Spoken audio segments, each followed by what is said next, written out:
Ladies and gentlemen, sports fans alike, welcome to another edition of Bill Swerski, Sports Talk Chicago. One of the couple, two, three best podcasts around. So sit back, grab yourself a cold one and a Polish sausage, park your keister in the French room, and listen to Bill Swerski, Sports Talk Chicago. In Chicago, you know that all sports rock. The Bears, Hawks, Bulls, Cubs, and Sox. Pick your favorite, you can choose, as long as the Packers lose. For everything you need to know, it's Bill Swerski, Sports Talk Chicago. Bill Swerski, Sports Talk Chicago. Hey everybody, welcome to another edition of Bill Swerski Sports Talk Chicago. This is your host, Sean. On this episode, we have the Cubs getting rocked by the Rockies, more Bears injury news, and the Blackhawks get spurned by a coveted player. All this on this episode of Bill Swerski Sports Talk Chicago. But first, we'd like to thank our sponsor, the Rockford Ice Hogs. If you're not familiar with the Rockford Ice Hogs, they're the AHL minor league affiliate of the Chicago Blackhawks. What does that mean for you? You get to see the stars of tomorrow today at family-friendly, affordable pricing. The home schedule for the 10th season as the AHL minor league affiliate of the Chicago Blackhawks starts Saturday, October 22nd at 7 p.m. at the BMO-Harris Bank Center against the Milwaukee Admirals. And the season itself starts on Friday, October 14th in Cleveland against the Cleveland Monsters. So check them out, get your tickets, get your shirts, get ready for the season. IceHogs.com. Tell them Swerski Sports sent you.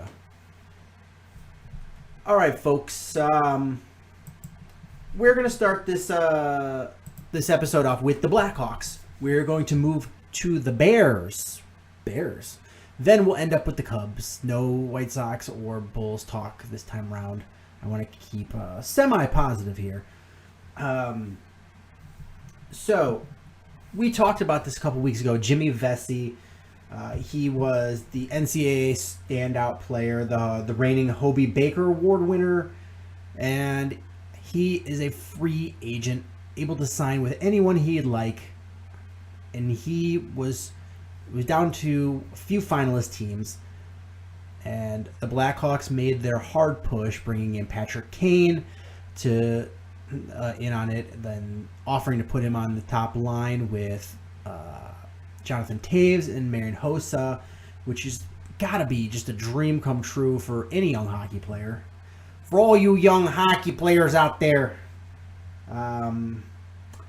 But Jimmy Vesey ultimately decided to throw it all away and sign with the New York Rags on Friday.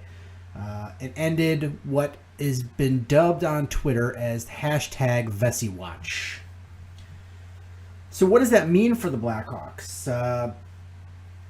Basically, Stan Bowman has said that he was pretty much happy and content with the roster that he has in place.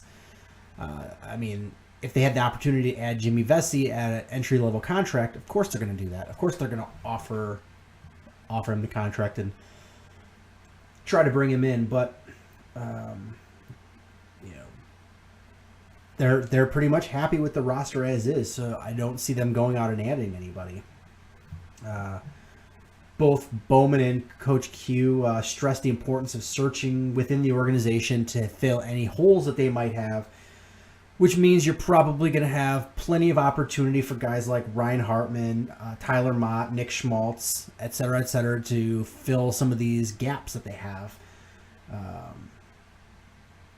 They still have the opportunity to add another forward in free agency if need be, but who's out there and what are you going to have room to do? But if you go by the online, I think it's I'm drawing a blank of which site I used, but I believe maybe generalfanager.com. According to that, the Blackhawks have $70.6 million committed to 12 forwards, their 8 defensemen and 2 goalies. If you counting overages from last season and retained money, that leaves them about $2.4 million left in cap space to work with before the regular season starts. odds are they're probably going to try to retain some of that for trade deadline type moves to be able to have a little flexibility there, because you don't want to be up against the cap and not be able to make a move come trade deadline. I've heard rumors that the Blackhawks are willing to take a flyer on Yuri Hudler, who last played with Calgary Flames and the Florida Panthers, and in 72 games had 16 assists and 16 goals, 30 assists. But he's in his 30s. He's like 32, 33 years old, but he can play all three forward positions, and is only a year removed. So in 2015 the 2014-2015 season, he had 76 points in the season. Is it worth taking a flyer on him? It's a possibility of bringing back Thomas Fleischmann, who they brought over but didn't really do much for them. Brandon Peary's still on the market. The Blackhawks picked him in the second round in 2009, and he played okay with Florida. There's not too much else. There's Alex Tanguay, who's available, probably a low-cost guy because he's got to be pushing 40 now, 37, 38 years old. But really, honestly, the Blackhawks are probably going to stick with what they got and try to fill in-house. It's, like I said, is $2 million, $2.3, $2.4 million might seem like a lot of money, but realistically, come trade deadline, is you're gonna need that $2 million to try to bring anybody on board if you're making a serious run. And if you're not making a serious run at that point, then whoever you would have brought in at this point anyway was going to be a waste as well. So it sucks to not be able to bring Jimmy Vesey in. I mean, I know he's not going to come in and be a stud right off the bat, but to be able to add him to an entry-level contract and have him for a couple of years and let him grow and build a rapport with Jonathan Taves, that's a big. I want to frame this right. It's not a big loss per se right now, but it's a loss that's going to sting down the road, especially when you start losing guys to salary cap. To be able to have him as an entry-level guy, that would have been pretty sweet. The Rangers lucked out there, and hopefully this is another case of the Rangers make a bad choice or they trade him away for old talent, old has-beens. But that's neither here nor there. We're not talking about the Rangers. So Blackhawks training camp kicks off reasonably soon. Training camp fest is the 24th of September, so about a month away. So we are getting close to hockey season, and I know most of my listeners are probably excited about that. Hopefully the Blackhawks can answer some of these questions with some of the young talent they have. Hopefully people worked out hard in the offseason. So that's all I really wanted to say about the Blackhawks. It was just a bummer. I didn't really have high expectations of Jimmy Vesey coming to the Blackhawks, but it would have been nice. It would have been kind of exciting adding another piece to the team. I said I'd move on to the Bears. And by the way, this is probably going to be a short episode this week. There's not a lot going on. The baseball season's about a month left, a little over a month left of the season. We're winding down. Football's just starting in the preseason. There's not a ton to talk about. Hockey hasn't kicked into gear, neither is basketball, and the White Sox aren't playing so well. So really, we're going to talk about the Cubs getting ready to go to wind down this season, and the Bears just ramping up. But I promised you some Bears talk, so here we go.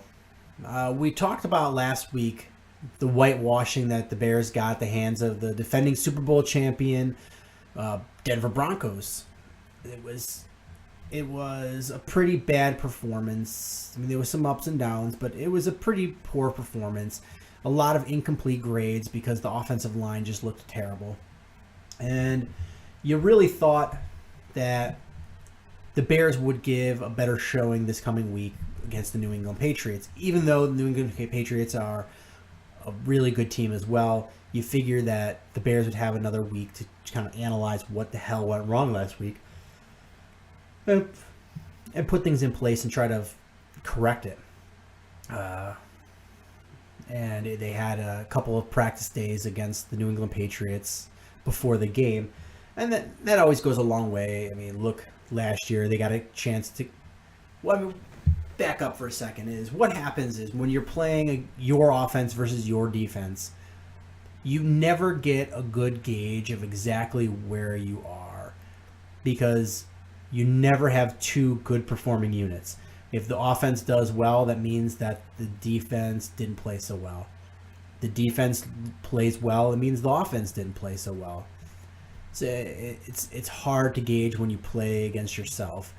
But practicing against another opponent like the Patriots or last year the Colts, what it does is it allows you to work on a few things against another opponent that's not you, and a controlled environment. In a game, you're playing to win, even if it's a preseason game. But in these practices, you can kind of work on a few things and try a few things out, and you have it in a controlled environment. And you could sort of have and evaluate where you are as a team without it being on national TV and as part of an actual game. So the Bears had the opportunity to do that with the New England Patriots, and then step in and play a game against them. I'm going to be honest, is I didn't watch the whole game. I was out of the area when the game was going on. I was out, and I DVR'd it and I came home and watched the first half over the weekend, and I was just like, I really have no interest in watching the second half. I know the outcome. I know the upshot of injury history, and I really just wanted to talk about the starters. And it was also a sort of an unfair representation anyway, because the Bears starting unit wasn't going against Tom Brady. They were going against the backup, Jimmy Garoppolo. Garoppolo? Yeah, Garoppolo. Sorry. And so you don't get to see what would happen with Tom Brady, who's arguably the best quarterback ever. You know, honestly, I don't give two rats patoots about the guy. He's a cheater, blah, blah, blah. All these things are true, but he's a really good quarterback, and he's got a fantastic career. He's going into the Hall of Fame, multiple Super Bowl winner. You can easily make a case that he's the best quarterback ever. But he didn't play, so it's hard to gauge where you're at on both sides. If you're the Patriots, is all right, well, where's your team if Tom Brady's in there versus where's your team if Jimmy Garoppolo's in there? If you're the Bears, would Tom Brady have made those throws? Would Tom Brady have done this? Would Tom Brady have done that? We never know. It's one of those things. It's a what if. So it's sort of hard to grade where they're at. But the positives we'll take away from this is the offensive line played much better. Did they play well? No. But did they play much better? Yes. But to be fair, is comparing the defense of the New England Patriots versus the defense for the Denver Broncos, and they don't really stack up that well. So it's hard. Again, it's a hard situation. Is it that the competition wasn't as good, and that's part of the reason that the Bears' offensive line played better? Or is it that they actually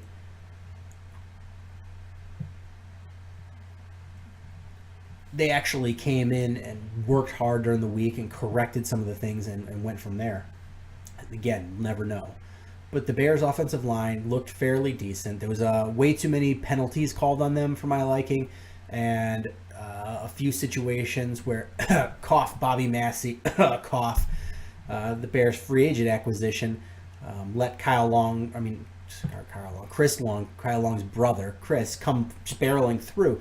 So you just saw a lot of holes that still need to be plugged in that offensive line.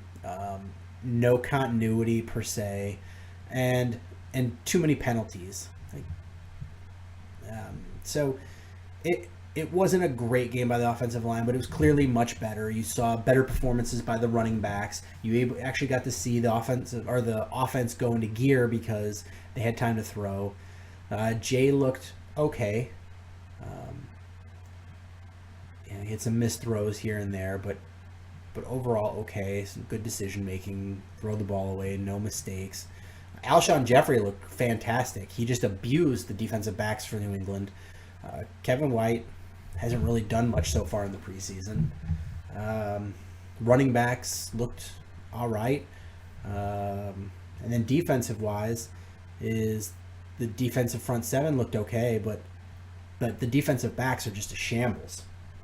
And we'll talk about that in a minute, but this defense, if that front seven doesn't add good pressure, these defensive backs are worse than I thought. They really are. Adrian Amos played fairly well last year. I would probably say he was an average safety, but he started all 16 games as a rookie, as a mid to late round rookie, and late round rookie actually. He came in and started all 16 games, and that's something as far as the Bears go that you have to be excited about, that you have to hope that he builds on that. But really, so far, he hasn't taken any steps to improve. You want to think that your excitement as far as that goes, because not because he started 16 games or he didn't make a ton of errors, is that you're like, all right, well, he learned the speed of the game. He learned how the NFL works. He learned how to play in the league.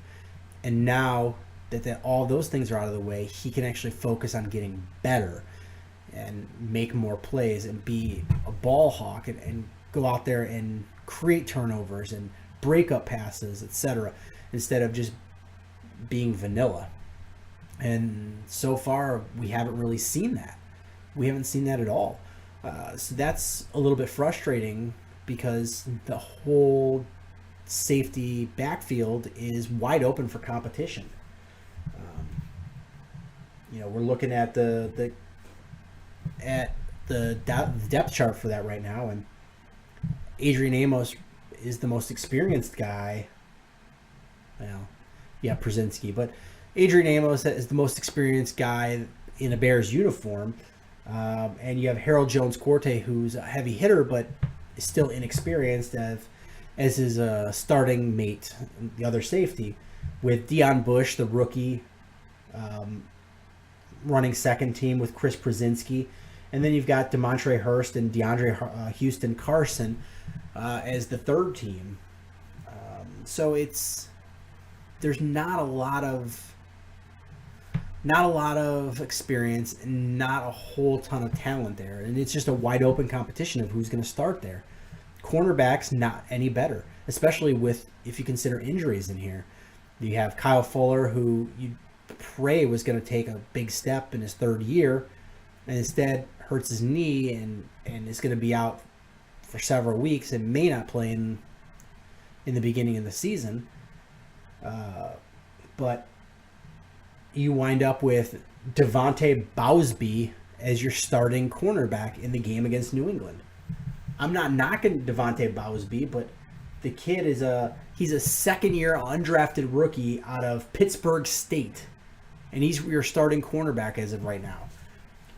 Undrafted rookie second-year player out of Pittsburgh State. So what do you really expect there? Tracy Porter's starting there, but Bryce Callahan's a little bit banged up. Devontae Bowsby's now a little banged up, and he was your starter. Jacoby Glenn's a little banged up. That leaves you with DeAndre Hall, Sherrick McManus, and Joel Ross. I don't even know who that is. You have no depth in these positions. It's just razor thin. And that sort of gets me to, I want to talk about depth charts a little bit. And we could talk about how the Bears improved and Bears had improved improved talent on their roster. But the name of the game in the NFL isn't just talent, it's depth. If you don't have depth, you don't have anything, because injuries happen. Players get hurt. That's what they do. This is a tough game to play. players get hurt, you have to have next man up, and that next man has to be able to play. Look at I'm going to read off some of these, the depth chart, and you tell me where this depth is. Tight end. Zach Miller is nursing a concussion and has a super bad injury history over his career. Who's his backup? Kari Lee. Tony Moiaki, who's nursing an injury as well. And Greg Scrubs, Gannon Sinclair, Ben Broniker, and Rob Hausler. That's your depth. Let's move over to the offensive line. This is the really scary one. You've got your starters in Bobby Massey, Kyle Long. You already have a season-ending injury with Hronis Grasu out for the year. But Ted Larson filling in for him. Cody Whitehair is your left guard, and Charles Leno Jr. is your left tackle. So with your best option as backup center, backup guard, and Ted Larson being now your starting center, who are your backups? Now, I am a diehard Bears fan. I follow this. These are the guys who are backing him up. There's just nobody on this. There's no talent here. Jason Weaver is your backup right tackle right now. Amini Silatolu is your backup right guard. Cornelius Edison, backup center. Ted Larson is back to your backup left guard. So if Cody Whitehair goes down, they'll move Ted Larson into the starting role and Cornelius Edison in the center spot. Gary Williams is a backup left tackle. And then behind them, you've got John Kling, Shelley Smith, Khaled Holmes, Martin Wallace, Mike Adams. There's not talent there. This is already a suspect offensive line. And to think that if there's another injury that goes on here, which is a very good likelihood in this NFL season, especially, we'll talk about this in a minute, but Kyle Long is banged up already, is what happens? Who fills in? If this offensive line can't perform, this whole season is going to tank because the defense is not good enough to win them games with this suspect defensive backfield. And if Jay Cutler can't get any time and the running backs don't have any holes, this offense is just going to sputter, and it's going to be a miserable season. You're fine at running back. You're fine at wide receiver. You're fine in your front seven on defense. But we talked about the cornerbacks. So there's just so many positions of just absolute weak backup talent. There's no depth going on. And I know you can't have superstars at every backup position. It's just not possible. But to be able to have competent players to come in there and play, the Bears have yet to prove that they do, that they have that. Or that they have the ability to bring in guys and evaluate talent at that level. And while we're at it is the injuries going on with the Bears. You've got Jeremy Langford in a walking boot. You've got Kyle Long, who's got a shoulder injury. Kyle Fuller had a knee scope. He's week to week. Hronis Grasu out for the year. Brandon Boykin out for the year. Pernell McPhee, who knows, with his knee injury. Marquise Wilson has a foot injury, and he might start the season on the PUP list. And you've got your first-round draft pick, Leonard Floyd, with a bit of a hammy. You've got Danny Trevathan, your new starting inside linebacker. He's got a bit of a knee and a bit of a hammy. You haven't even played your third preseason game, and you've already got this many injuries that you're dealing with, and no proven depth on your roster. That's just a scary proposition.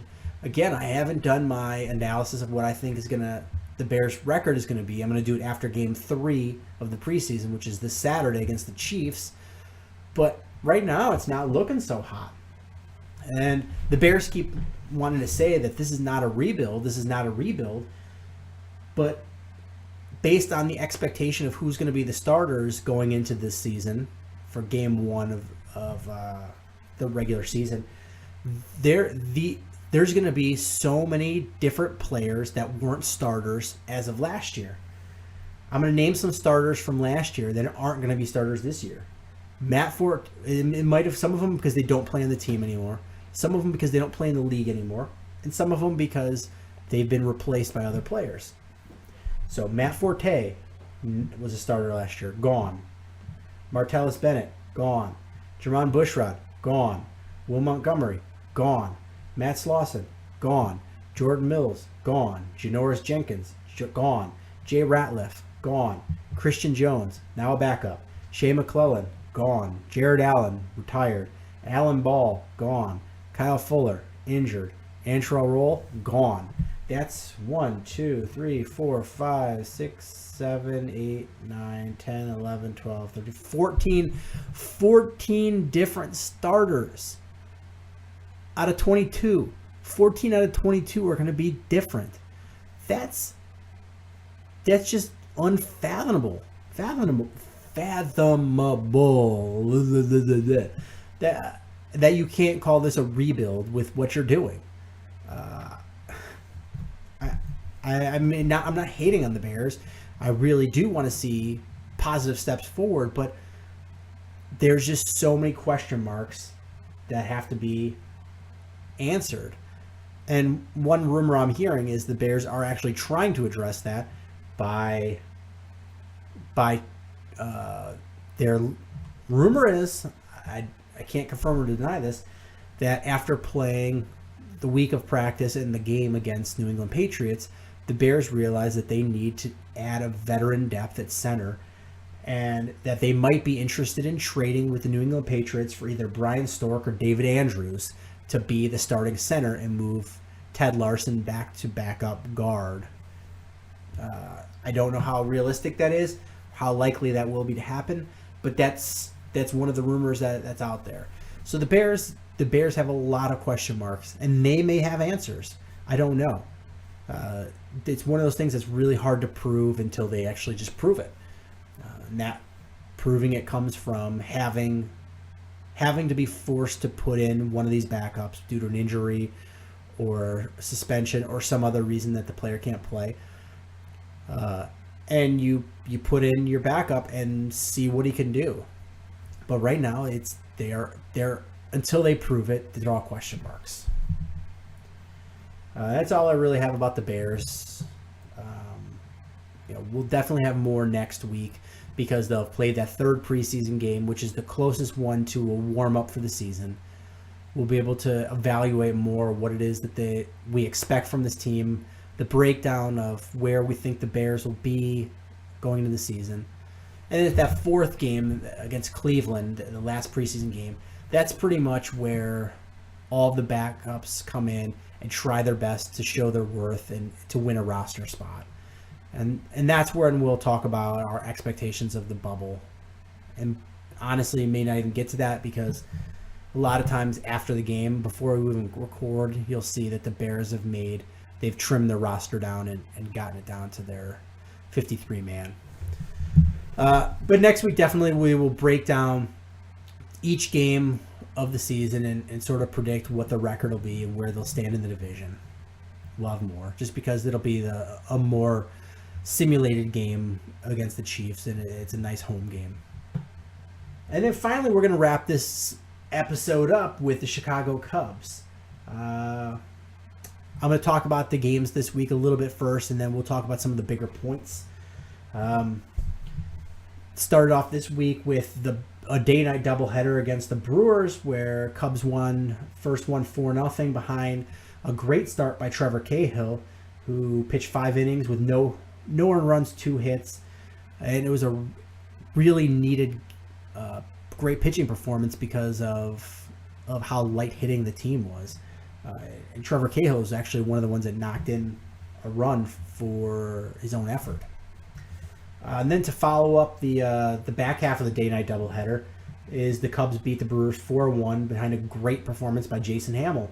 7 innings pitched, 2-hitter, no earned runs, and they were led by Baez hitting his 13th home run of the year, and Chris Bryant adding an RBI. We'll talk about Chris Bryant in a minute, but he is just absolutely making a claim for that National League MVP spot. And then they moved on next day to 6-1 win against the Brewers behind a 6 2/3, 1 earned run, 3 hitter by John Lester, and David Ross going yard and Soler hitting this laser beam that might still be going. So a 6-1 win against the Brewers, and then wrapped up the 4-game sweep with a 9-6 win against the Brewers behind a terrible performance by Jake Arrieta. But notably in this one is Chris Bryant goes 5 for 5 with 5 RBIs, and he became the 5th Cub in history to hit at least 30 home runs by the age of 24. He joins Ernie Banks, Sammy Sosa, Anthony Rizzo, and Ron Santo as the only other Cubs to do that, which is really impressive. It's good to see. It's a good feel-good thing, especially on a really rough performance night by Jake Arrieta. Arrieta did get the win in the game, but it was not a pretty win. The right-hander walked 7 batters in 5 2/3, served up a 3-home run, and another solo home run to Hernan Perez. Those 5 runs that he gave up were the most by Jake Arrieta in his 12 home starts this year. So that is not a good sign going forward.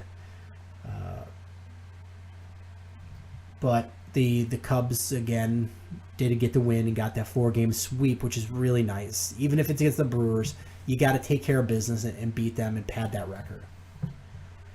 Then you started a 3-game series against the Rockies, and the first one was a heartbreaker loss. It's a 7-6 loss after a absolute great performance by Hendricks. 6 innings pitched, 4 hitter, 1 earned run, and that 1 earned run was a solo home run in the first inning. And that's been his MO this season, is giving up solo home runs, just hanging some pitches. But he's just been so good.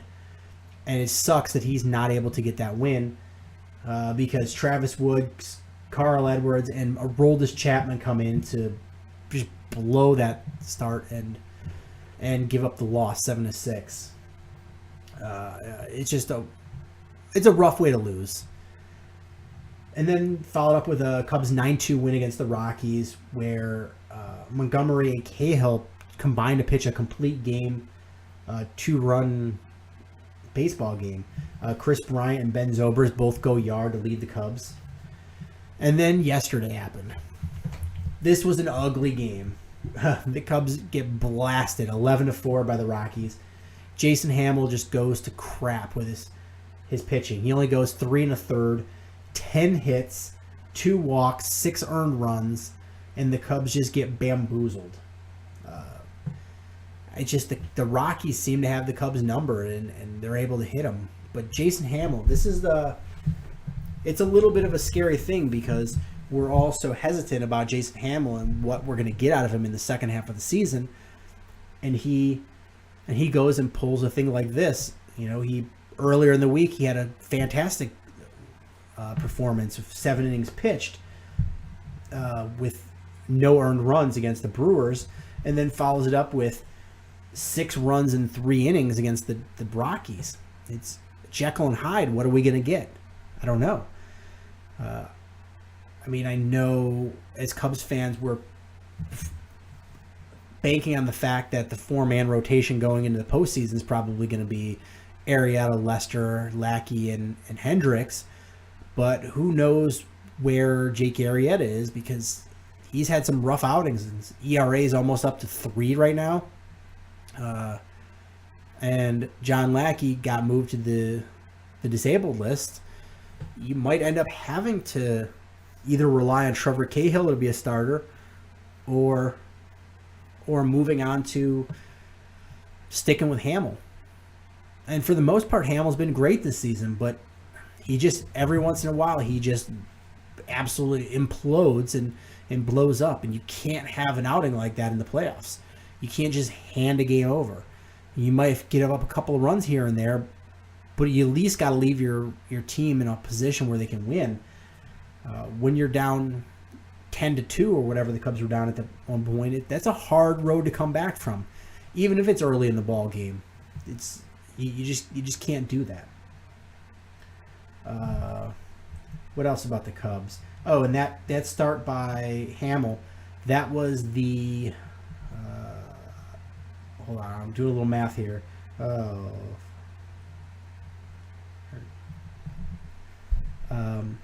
Up until that point, the Cubs were 13-0 with their starting pitchers since July 31st. 13-0, and that's in 17, 18, 19. And up to that point, they were 13-0 Cubs starters in 19 appearances since July 31st, and Hamill goes and blows that. That was a pretty good run by the Cubs pitchers. They had a rough period before the All-Star break, but they've bounced back and shown why they're the best pitching staff in baseball. We can't talk enough about Anthony Rizzo's glove. Sure, the guy's bat is lethal, and he's crushing the ball as far as home runs and a lot of RBIs, up in the tops in baseball, top 5-6 players in baseball in RBIs. But the man has a slick glove. The other day he had a catch that, I mean, it seemed like he was trying to beat Gabby Douglas in in a balancing beam, because he goes up there and walks on the wall, not looking, balances up there, gets the catch, pops back down like it's nothing. The man has a slick glove.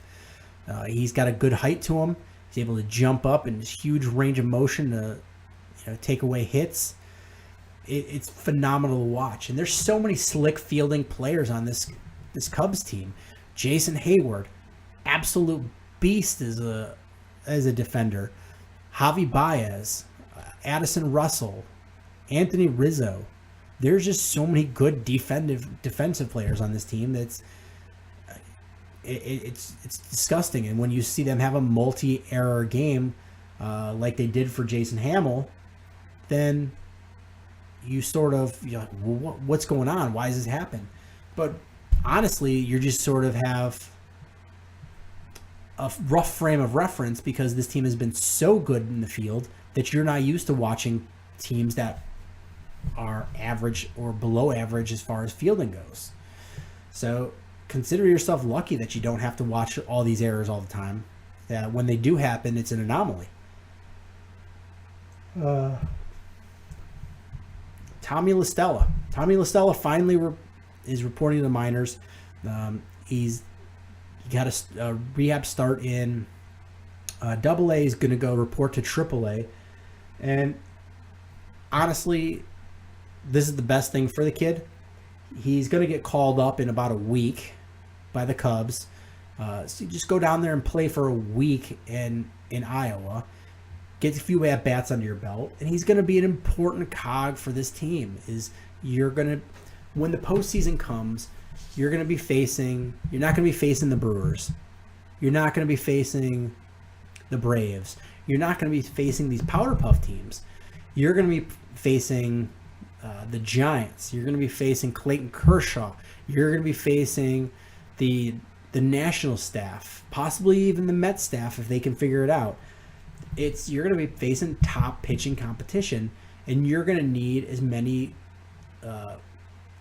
tough lefty bats as you can get, and Tommy La Stella is going to do that for you. You're going to need his bat if you want to go to the World Series and play. And I'm not saying don't even get that Tommy La Stella is the key to winning the World Series. Key to winning the World Series is making sure that you have as many working pieces as possible. If you watch when teams win the World Series, they're not just dominating with their 1 through 5 hitters. They are getting good contributions from 6, 7, 8 holes in the bat. You can't have half your lineup not be hitting and still go to the World Series and win it. You need good at-bats from everybody, and Tommy La Stella is going to give you a good at-bat. He's been great all season. He's a guy that you can pull right off the bench and put him in as a pinch hitter or in a defensive switch. He's a competent fielder, and he's going to come in there right off the bench and give you a great at-bat. Works hard, hard-working kid. that's the kind of thing you need. You need a gamer like that to help pick you up. And so it's going to be important. So it's going to be, hopefully he goes down to Iowa. You're going to see progress there and come back up and be a seamless transition back to the majors come first week of September. What else for the Cubs? Injuries. Injuries are going to be a tough one for this team, and that's going to be an Achilles heel for them. Chris Coghlan goes to the disabled list with rib injury. Hector Rondon, he's on the disabled list for his tricep injury. Joe Smith just goes to the disabled list for a hamstring injury. You got John Lackey going to the disabled list for a shoulder injury. Pedro Strop on the disabled list for his torn meniscus. Like these, any one of these injuries, not crazy. I mean, other than, well, Lackey's a big one, Rondon's a big one, but together, when you add them all up, that's a lot of injuries. And it's a lot of bullpen guys. Smith, Rondon, Strop, like 3 important bullpen guys. Well, Joe Smith's not so important, but 2 important bullpen guys. Lackey, your number 3 starter. Coghlan, you could do without Coghlan when you bring LaStella back. But anyways, is the Cubs, these injuries take their toll because you, in theory, you would like to start giving some guys more rest. Be able to go to a 6-man rotation and give people a day off. And you get thrown off a bit because John Lackey goes on the injured reserve, and to go back to even a 5-man rotation, you're going to have to throw a spot starter in there like Trevor Cahill. Chris Coghlan, you're losing that left-handed bat it's so important going down the stretch and in the playoffs. And Rondon and Strop, those are your 7th and 8th inning guys. And what do? You get a situation like you had in that first game against the Rockies on Friday. Is you had a gem by Kyle Hendricks, pitches 6 innings, and you should be able in the 7th go to Pedro Strop, then 8th to Rondon, and then 9th to Aroldis Chapman, and instead you go to C.J. Edwards and Travis Wood, and they don't pull it out. I know it could happen to Rondon and Strop, but you just the likelihood of Strop, Rondon, and Chapman combining to give up that many runs as Travis Wood, C.J. Edwards, and Aroldis Chapman gave up, not nearly as likely. I don't see that happening very often. So you like your chances as you're the Cubs, especially when you have a several-run lead. The last thing I want to talk about with the Cubs is Chris Bryant's, we alluded to this earlier, is MVP-type season. This kid in his 2nd year, he's got a 300 batting average. He's got 31 home runs, which puts him at 5th in the majors in home runs and 2nd in the National League. So he's only one more home run, and he's tied for the lead in the National League. 83 RBIs and a 957 OPS, which makes him 5th in baseball. The guy's good. And not just that, is for a 6'5" guy, how athletic and what a good fielder he is just kind of unheard of. Normally, the guys that big are not good fielders, and is he going to win a Gold Glove? Probably no, but he's more than a competent enough fielder. And then you add that bat that he's got. It's just, he's a lethal player. This is a type of guy that I know as Chicagoans we probably don't see it that way, but he is right up there as one of the faces of baseball, right along with Mike Trout and Bryce Harper. And if you look at Bryce Harper's numbers, he started off the season, he had a phenomenal season last year, and started off the season just absolutely on a tear. But if you look at his numbers now, the guy can't hit worth crap. So really, the 2 main faces of baseball, Mike Trout and Chris Bryant, and both of those guys are just having phenomenal seasons. It's so good to see. It's so good to see such a young kid, and he's so positive, and he's so poised, and he just says all the right things, and he's just a perfect fit for this team and what they're trying to do.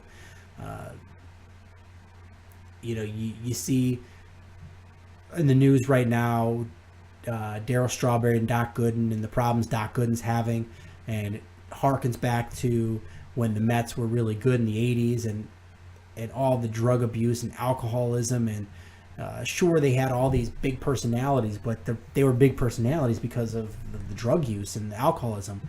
This Cubs team they're big personalities, but they're fun, good dudes, other than Aroldis Chapman.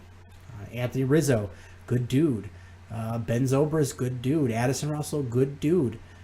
It's a team full of good dudes, and Aroldis Chapman and John Lackey. So it makes it hard for you. This is just like a lovable. The Cubs for years and years were known as the lovable losers, and they just got rid of the loser tag. Now they're just the lovable Cubs, and they're winners.